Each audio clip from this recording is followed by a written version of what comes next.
can be really interesting if you look at the old Pokemon art illustrations from the earliest days before Pokemon Red and Green even released in Japan, and see how Pokemon changed over time, in just a short period of time even. But if you look at the larger span of time from when Pokemon started to where we are now, a lot has changed. Sometimes it's a natural evolution, like how Pokemon originally had watercolors done for the first 2 generations, but by the 3rd generation, key art was digitalized and standardized. But what I find even more interesting are the different art styles that persist alongside the main Pokemon art styles. Like a spin-off game that does something completely different. It kind of breaks the mold of what the standard Pokemon art style is and exists in its own right. There's been a lot of changes over the years, and I wanted to talk about some of the biggest and most notable ones that have kind of just changed things up a bit. Let's start with this. Do you guys remember My Pokemon Ranch back in the day on the Nintendo Wii? As like a kid, this was a crazy experience. You would be able to like put your Pokemon from your game into this online game, and you could see them running around in 3D graphics. And they took an interesting approach when it came to the art style here. Now, obviously, the Wii was pretty successful, and there were like Miis everywhere that you could design, and those were really popular. And they were like, hey, let's make a character that is essentially a Mii. And that was Haley, the girl that runs the Pokemon Ranch. But they also maybe took things a step further and were like, what if we made a version of Miis that were like Pokemon, or Pokemon that follow the art style of Miis? That's probably a better way to put it. And thus, this was born. Now, to be fair, in My Pokemon Ranch, while this is a new art style at the time for Pokemon, I mean, look at this. Some of the Pokemon don't look different, really. Like, I mean, if you look at Piplup or, I don't know, like Turtwig or Chimchar, they're mostly just like the normal versions of themselves. But then when they have like to, you know, do a different type of Pokemon, or a Pokemon that's like bigger than a foot tall, they have to like condense, and you get Pokemon that look a little more cursed. Pikachu, I don't know what's going on with its head and body here. I mean, bro, look at Pidgey. Like, there are some proportion problems I'm looking at. But then some Pokemon like Blissey almost seem like they were designed closer to what their actual version would look like, but not quite. And it's like this alternate reality version of like a Pokemon. I don't know. It's really inconsistent as to which Pokemon get chibi-ified and which ones don't. I know this game didn't review well back in the day, but honestly, I loved this game. For whatever it was, for whatever little amount of content there was in this game, it was cool. I don't know. I like transferring my Pokemon in and out of this game. And while the art style is kind of cursed, it's cursed in like a charming way, like a way that I'm like, this is a different art style from Pokemon for sure, and an earlier example of that. But at the same time, it kind of works for this like Nintendo Mii platform, which is like a new thing, especially when this came out. So I don't know. It was kind of cool. It's like, check out these Pokemon in Mii forms, or the Mii art style. And then they never did it again, kind of. They did some other stuff. It gets weird, trust me. Spinning off of that, from 5th generation onwards, there was this little game series called Pokemon Rumble that had a couple of versions to it in the game. And they also decided to go for this like chibi Mii-like approach to the way that the Pokemon looked, except this time they were altered even more. And what? I don't know. These sometimes seem worse depending on what game you're looking at and what gameplay you're seeing. I mean, I understand like they're working with a condensed space, but it's always like when you hold one Pokemon up and you compare it to another Pokemon in the same exact game, when you really start to see the drastic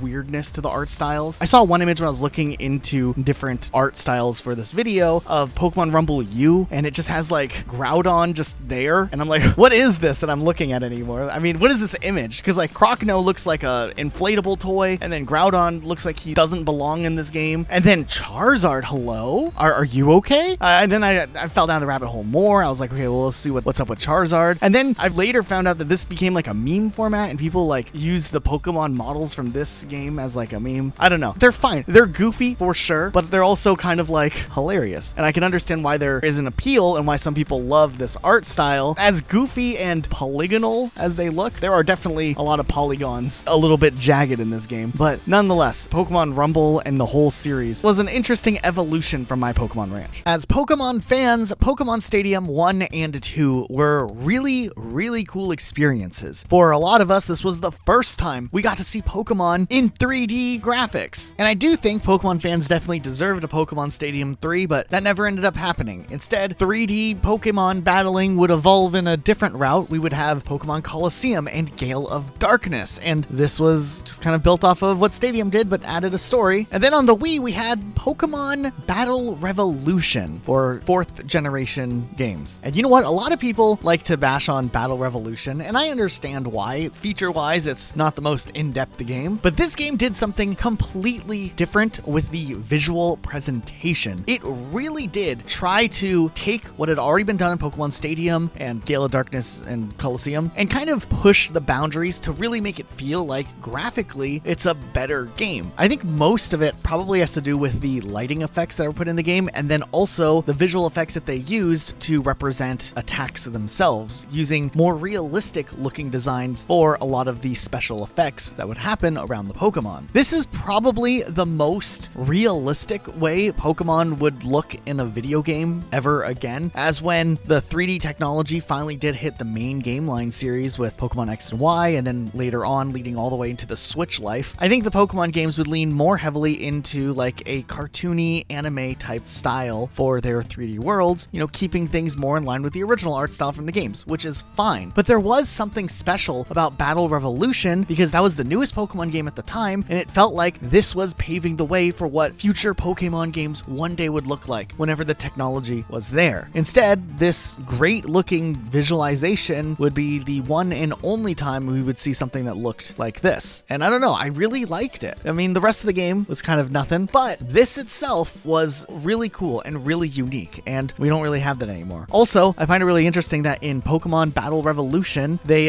still were using the same 3D models that they had used all the way back on the Nintendo 64 with Pokemon Stadium. So if it was like a Gen 1 Pokemon that wasn't Pikachu, it a lot of the time was still using the same model that had been made all those years back. It's interesting because newer Pokemon were obviously modeled later on, but the old Pokemon were still using their old Nintendo 64 models all the way during the Wii's lifetime. Another interesting point of art changes is when a Pokemon actually has its own design itself changed over time. Now, this actually surprisingly doesn't happen all that much, but people talk about it a lot because Pikachu, the mascot of the series, has obviously gone through it quite a bit. Originally, Pikachu looked like this, you know, in Pokemon Green in Japan, and then the anime he was like this, and then he would slowly over time shrink in size. It's a little weird. His head kind of shrunk a bit, and then the rest of the body. And then nowadays, Pikachu actually looks sometimes really, really different than what he looked like back in the day. Especially when you see like these like really, really petite Pikachus as like official artwork that just seem even smaller than what I thought Pikachu looked like in the more modern era of Pokemon. So I don't know, Pikachu's kind of changed and fluctuated quite a bit over the years, and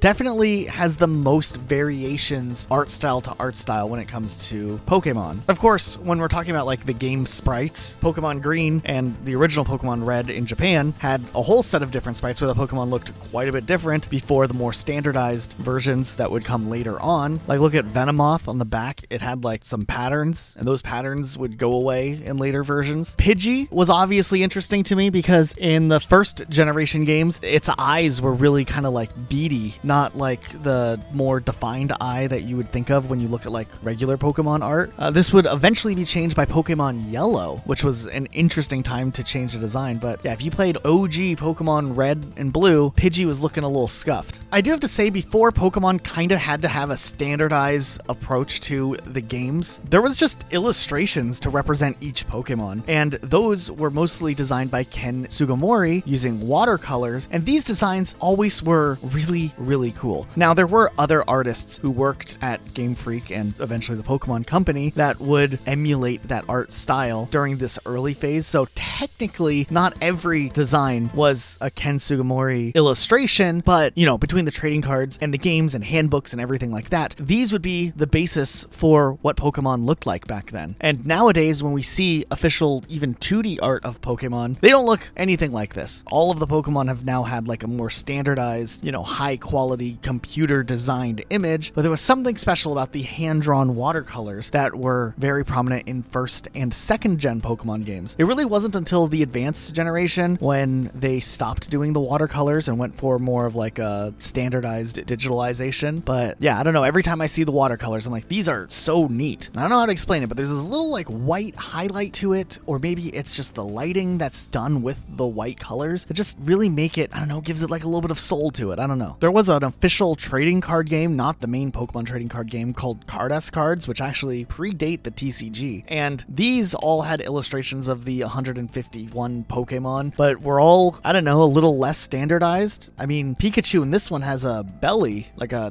different colored belly, which definitely wasn't standard. There definitely are some wild ones like Ditto. Cubone gets talked about a lot, and we could straight up see what Electrode has going on inside of him, which isn't much. This was a wild but nostalgic time for me to look back at on these older Pokemon, and I think even if you're younger and you didn't experience these art styles back in the day, there's still something special about looking back at Pokemon's origin and appreciating how things have changed over the time and kind of appreciate that era. You can still look at the art now. It's not like you can't look at these illustrations today and still kind of see the differences and how cool it is. Now in this video, we kind of already established what like the standardized Pokemon art style is, at least more or less nowadays, but Pokemon Cafe Remix, or just Pokemon Cafe, is a game that's currently still supported that does have a different art style. Now, it's not that different from the main art style, but it's definitely stylistic. This time around, we see a more like illustrated aesthetic. Some of the Pokemon are different with their proportions. Like for instance, like Bulbasaur, his eyes clearly are bigger and differently shaped than his like standardized art or 3D model. This kind of goes for most of the Pokemon represented in this game. And you know what? For what this game is, I think that this is not bad. I think that the art style fits into a game that's supposed to be more of like a cozy Pokemon experience. So I think an interesting takeaway is that the art style of Pokemon can change and it can still work without necessarily meaning a full-on retcon for the entire Pokemon series. There are examples of when it works and looks good and different for what it's trying to achieve, and then, you know, examples when it looks like Pokemon Rumble Blast. Now, Pokemon Mystery Dungeon's really interesting because back in the day, this was kind of one of the first main Pokemon experiences where you got to play as a Pokemon. And I mean, you get to use attacks and it's a dungeon crawler and that's all cool, but the team working on the game clearly had a challenge in figuring out how to translate the common art style of Pokemon into, you know, a game that you're supposed to be under the illusion that you are experiencing things as a Pokemon. So they obviously wanted to like make things fitting to this world of Pokemon only without humans involved, without, you know, real cities. They had to have like Pokemon towns or whatever. Like they did an interesting thing with the art style, and for the Game Boy Advance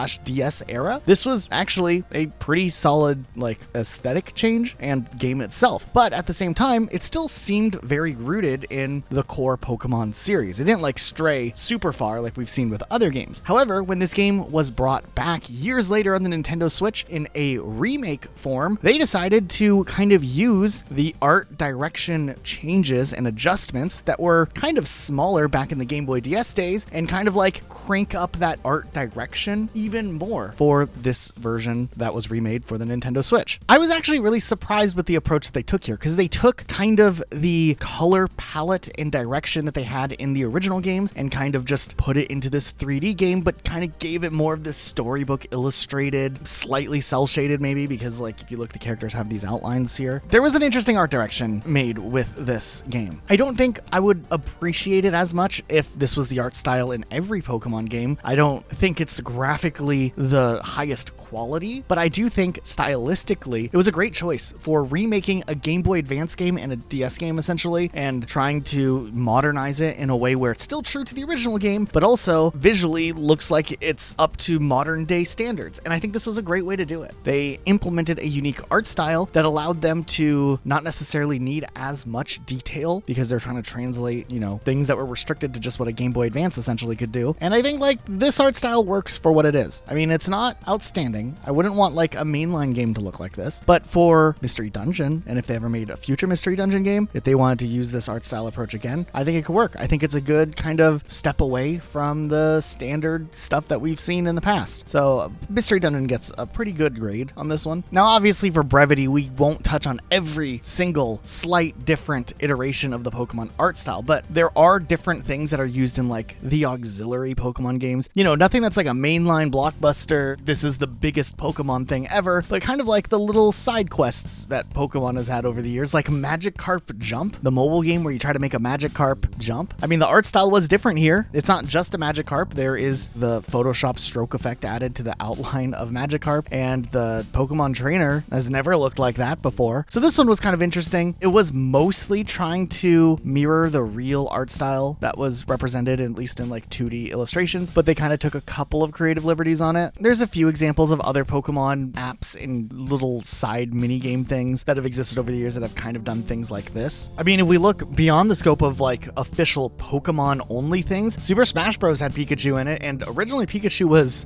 different. I mean, they did the OG like chubby Pikachu aesthetic for the first game, and I guess the N64 had its weird quirks with how polygons looked, but the arms just looked way too long. But I don't know, it kind of added this little like charm to Pikachu's shape. I like the way he just kind of stands there just chilling. Pikachu would obviously get revised pretty heavily over the years, though he's still like kind of the more what I would consider neutral Pikachu shape, not necessarily the more modern 2D Pikachu we sometimes see where Pikachu has like a really tiny head. There of course was the Detective Pikachu movie that saw a bunch of Pokemon with I guess realistic aesthetic painted on it. I don't know how I feel about this one. I always felt like it felt maybe too derivative from the original source material, like there were too many changes, but I also understand what they were trying to do. I think they could do more of this in the future if we ever actually get a sequel to the movie or a future Pokemon movie, but I think I would like it if they maybe pulled it back a little bit and found a good middle ground, because some of the Pokemon just look a little too extreme, and yeah, I don't know if anyone else agrees with me on this one or understands where I'm coming from. I don't mind it. I don't think it looks bad like the original Sonic the Hedgehog movie trailer when, you know, Sonic had those adorable eyes. I'm more just saying, like, I think it would be cool if they found a little bit of a middle ground in staying more in line with what the Pokemon should actually look like while keeping it kind of looking realistic. We have to talk about Pokemon Quest, though, because this was a game that I don't think too many people at least think about nowadays. I'm sure some people enjoyed it. I never was too interested in it. I think the reason why was because of the art style, actually. I think the art style itself, while you might not hate it or be fine with it, kind of was trying to like lean heavily into other video games that were really popular, like Minecraft or Roblox, where the block thing's kind of done. And this was like a 2018 era game, right? Like at the, you know, peak time where this type of aesthetic was like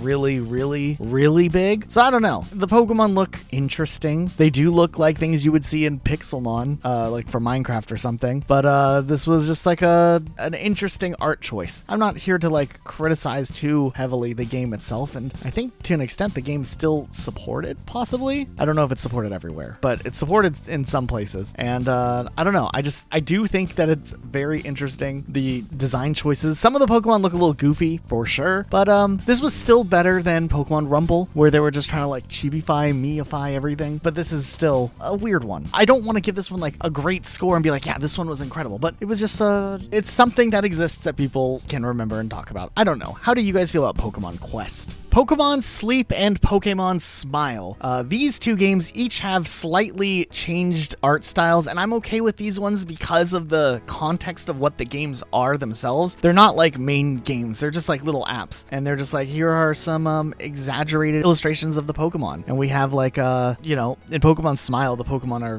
very like, I don't know, kawaii-fied. They're trying to make them look really cute, especially for like really young kids who need to remember to brush their teeth and brush their teeth correctly. And Pokemon Sleep kind of falls into like the Pokemon Cafe category. They're trying to make something that has a vibe to it, and they don't change things too much where it looks drastically different, but it gets the little sleep vibe going. And of course, we've talked about the different art styles of Pokemon, but one of the earliest forms of Pokemon that have been around for a long time that had differing art styles was the trading card game, which definitely was a thing. I mean, there were a lot of different styles of Pokemon illustrated for the trading card series. A lot of the times they were just like, you know, watercolors or different types of, you know, illustrations here, but other times they did some interesting things. They made some really cool clay figures that would then be photographed in settings, and those would be Pokemon for a while, and that was a pretty prominent art style in the early 2000s. They later would do some 3D stuff with digital modeling as well. And just in general, there was different artist interpretations as to what made a Pokemon look appealing for a trading card. And I love this variety, and I'm glad that Pokemon as a trading card game series didn't have like a standardized art style that had to be applied for every single card. I like the fact that there's variety in different interpretations, and that for the most part are pretty consistent across the board. Sure, there were a few cards that had to be revised because they were deemed inappropriate for Western audiences, and that's always like a whole nother interesting thing. But for the most part, it's been really cool to see just the art side of the trading card series as well, and I think that's part of the appeal to the trading card game. Now, obviously, majority of this video is talking about how the Pokemon themselves changed, but we should mention at the very least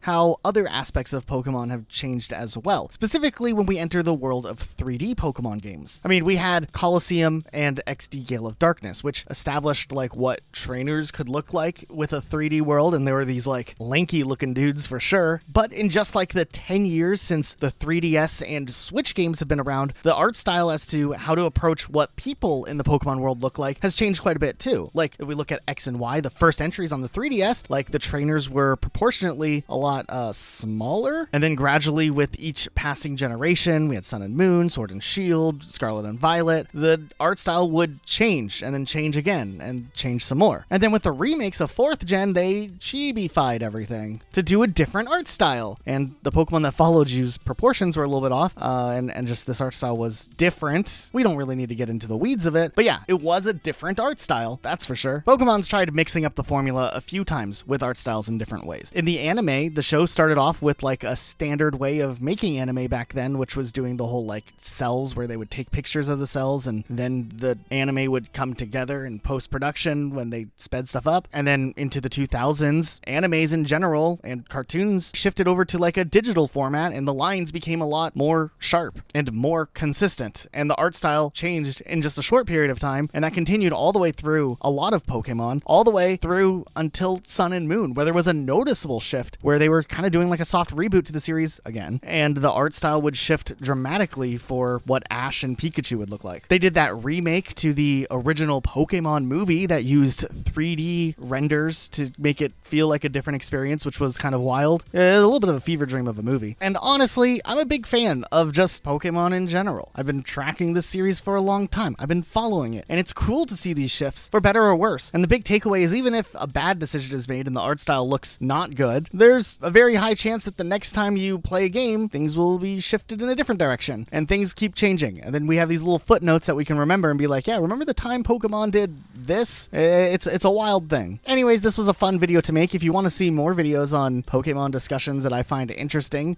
just maybe subscribe to this channel. I also do some Animal Crossing content sometimes. And otherwise, thanks for watching. We'll see you next time with a new video.